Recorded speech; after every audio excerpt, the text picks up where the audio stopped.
Hello everyone. आज हम देखते हैं कक्षा 10वीं के अर्थशास्त्र के पहला अध्याय में देखेंगे। हम लोगों ने पिछले अध्याय में देखा कि अर्थव्यवस्था क्या होता है। अर्थव्यवस्था में हम लोगों ने देखा कि विश्व में जो है किस प्रकार से स्वामित्व के आधार पर उसको 3 भागों में बांटा गया। उसके आधार पे विकास के आधार पे देखें 2 भागों में बांटा गया। फिर अर्थव्यवस्था में अगर बात करें तो उसके क्षेत्र के बारे में चर्चा किया गया। इस पार्ट में हम लोग देखेंगे कि आर्थिक विकास यानी कि आर्थिक विकास क्या होता है। इकोनॉमिक डेवलपमेंट, आर्थिक विकास के बारे में चर्चा करेंगे। आर्थिक विकास के बारे में हम जब चर्चा करते हैं तो आर्थिक विकास का मतलब पहले समझा जाता था कि उत्पादन और आय में जो है वृद्धि हो रहा है, तो इसको ही जो है आर्थिक विकास के रूप में देखा जाता था। यानी कि सही रूप से अगर कहें तो उत्पादन बढ़ रहा है, उत्पादन में वृद्धि हो रहा है, और आय किसे कहते हैं, यानी किसी भी व्यक्ति के द्वारा जो है जब काम किया जाता है, शारीरिक काम हो या मानसिक काम के द्वारा जो है उसे जो भी पारिश्रमिक मिलता है, काम के बदले जो भी उसे धन मिलता है, उसे हम लोग कहते हैं आय। तो वही आय और उत्पादन दोनों में अगर दीर्घकालीन वृद्धि होता है तो उसे ही जो है हम लोग देखेंगे। तो यानी कि ये दोनों जब वृद्धि हो रहा है तो समझ रहे हैं कि आर्थिक विकास हो रहा है। लेकिन प्रोफेसर मेयर ने बताया कि आर्थिक विकास को समझने के लिए जो है कि हम उस प्रक्रिया को कहेंगे जिसमें प्रति व्यक्ति आय के साथ साथ जो है यानी कि उस प्रति व्यक्ति आय में दीर्घकालीन वृद्धि होगा। यानी कि प्रति व्यक्ति आय जो है लगातार बढ़ते रहेगा, बहुत समय तक, बहुत काल तक जो है इसमें वृद्धि होते रहेगा। तो प्रति व्यक्ति आय में दीर्घकालीन वृद्धि होते रहेगा, तो इस प्रक्रिया को जो है हम कहेंगे आर्थिक विकास। ये प्रोफेसर मेयर ने बताया। आर्थिक विकास के लिए जो है हम देखेंगे कि आर्थिक विकास जो है उसके कुछ कारक है जिसपे ही आर्थिक विकास होता है। जैसे कि पहले अगर बात करें तो इसमें जो संयुक्त राष्ट्र की महासभा ने जो है 1983 में विश्व पर्यावरण एवं विभाग आयोग का जो है आयोजित किया गया। उसके बाद अगर बात करें तो इसमें कुछ निर्धारक कारक हैं जिसके आधार पे ही जो है आर्थिक विकास होता है। जैसे कि आर्थिक कारक की अगर बात करते हैं कि इसका आर्थिक कारक क्या है, आर्थिक विकास के लिए क्या क्या जरूरत है, तो सबसे पहले आर्थिक कारक में अगर बात करते हैं तो पहला आता है प्राकृतिक संसाधन। प्राकृतिक संसाधन जो है किसी भी आर्थिक विकास के लिए जो है बहुत ही महत्वपूर्ण है। प्राकृतिक संसाधन में जैसे कि हो जाएगा जल हो गया, भूमि हो गया, उसके साथ साथ अगर बात करें पेड़ पौधा हो गया, जंगल हो गया, यानी कि जितना भी प्रकृति के द्वारा हमको प्रदान किया गया है, ये सभी जो है आपको आर्थिक कारक के जो है प्राकृतिक संसाधन जो कि हमको आर्थिक विकास करने में एक तरह से आधार प्रदान करता है। बहुत ही इसका भूमिका है आर्थिक विकास में, क्योंकि इसके बिना हम आर्थिक विकास की कल्पना नहीं कर सकते हैं बिना प्राकृतिक संसाधन के।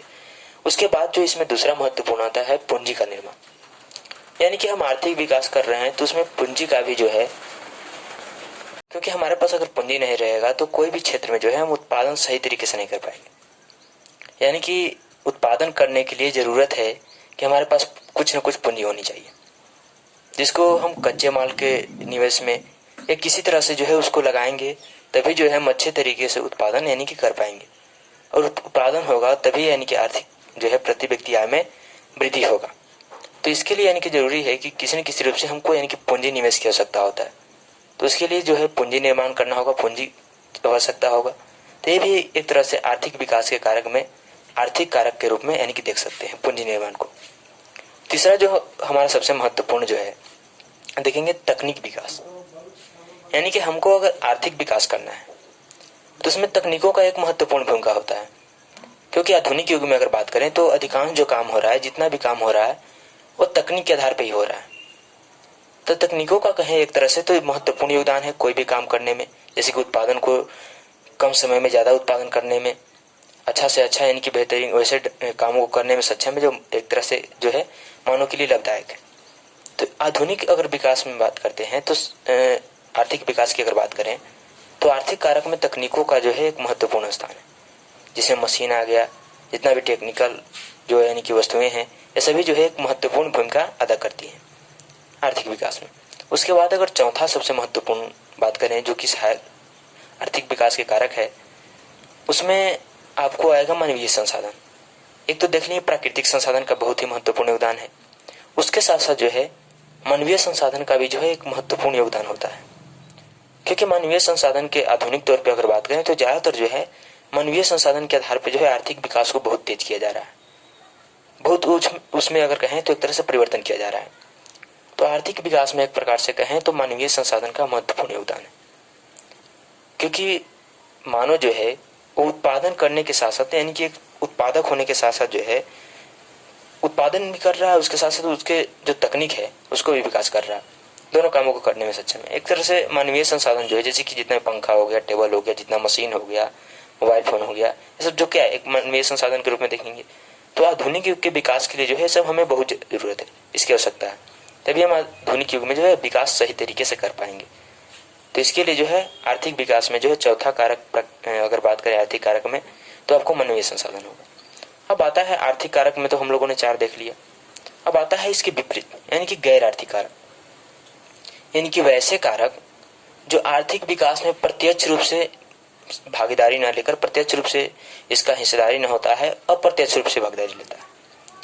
जैसे कि गैर आर्थिक कारक में अगर बात करें तो जैसे कोई सामाजिक संस्था है या कोई धार्मिक संस्था है, तो कभी कभी जो है इससे एक तरह से नुकसान भी देखने को मिलता है। लेकिन कभी कभी कहें तो कोई राजनीतिक संस्था बनाया गया है तो उससे कई तरह के जो है आर्थिक विकास में सहायता भी मिलता है। जैसे कोई मुद्दा को लेकर बात किया जा रहा है, विकास के तौर पे बात किया जा रहा है, तो विकास पे जोर दिया जा रहा है किसी राजनीतिक संस्था के द्वारा या धार्मिक संस्था के द्वारा, या लोगों को सहायता प्रदान किया जा रहा है, उसको ऊपर उठाने में एक तरह से सहायता दिया जा रहा है। तो ये भी एक तरह से कहें तो गैर आर्थिक कारक का भी एक महत्वपूर्ण योगदान होता है। लेकिन इसका कभी कभी विपरीत प्रतिकूल यानी कि प्रभाव में जो है इसको हानि भी देखने को मिलता है उसके, जिसमें अगर बात करें तो जैसे कि सामाजिक संस्था हो गया, धार्मिक संस्था, राजनीतिक संस्था, ये सब इसके अंतर्गत आता है, गैर आर्थिक कारक के अंतर्गत। तो आपको आर्थिक कारक और गैर आर्थिक कारक ये दोनों जो है आर्थिक विकास के कारक हैं। आगे हम लोग देखेंगे कि सबसे महत्वपूर्ण अगर बात करें तो मानव विकास सूचकांक, यानी कि एक सूचकांक बनाया गया है जिसमें प्रमुख रूप से ये हमारे संयुक्त राष्ट्र संघ के द्वारा एक संयुक्त राष्ट्र विकास कार्यक्रम का संगठन जो है, जिसको UNDP यानी कि शॉर्ट नाम है, यूनाइटेड नेशनल डेवलपमेंट प्रोग्राम, ये जो है 1990 ईस्वी से जो है प्रतिवर्ष हर वर्ष जो है मानव विकास प्रतिवेदन प्रकाशित कर रही है। डेवलपमेंट रिपोर्ट यानी कि मानव विकास प्रतिवेदन। इसमें क्या है, मानव विकास सूचकांक इसलिए इसको बनाया गया कि मानव के विकास के हम देख सकें कि कितना यानी कि जो है मानव विकास कर रहा है। इसमें से अगर खास तौर पे बात करें तो इसमें शिक्षा, स्वास्थ्य, प्रति व्यक्ति आय, ये तीनों को जो है जोड़ा गया है। ये तीनों का सर्वेक्षण किया जाता है, एक सूची तैयार किया जाता है। शिक्षा, स्वास्थ्य और प्रति व्यक्ति आय को जो है एक सूची तैयार किया जाता है और ये जो है हर देशों का एक तैयार किया जाता है, जिससे यानी कि पता चलेगा कि किस देश का जो है आर्थिक विकास की स्थिति कैसी है। क्योंकि आर्थिक विकास को देखने के लिए तीनों जो है महत्वपूर्ण कारक के रूप में, शिक्षा, स्वास्थ्य और प्रति व्यक्ति आय, ये तीनों को जो है एक सूचना बनाती है, एक सूची बनाती है, जिसे हम कहेंगे मानव विकास सूचकांक, जो कि हर वर्ष जो है संयुक्त राष्ट्र जो है विकास कार्यक्रम के द्वारा जो है 1990 के बाद से हर वर्ष जो है प्रकाशित किया जा रहा है। जिससे यह पता चलता है कि कौन सा देश जो है कितना विकास कर रहा है, विकसित है, कितना विकास के पथ पे है, इसके बारे में जो है हमें मानव विकास सूचकांक से जानकारी मिलती है।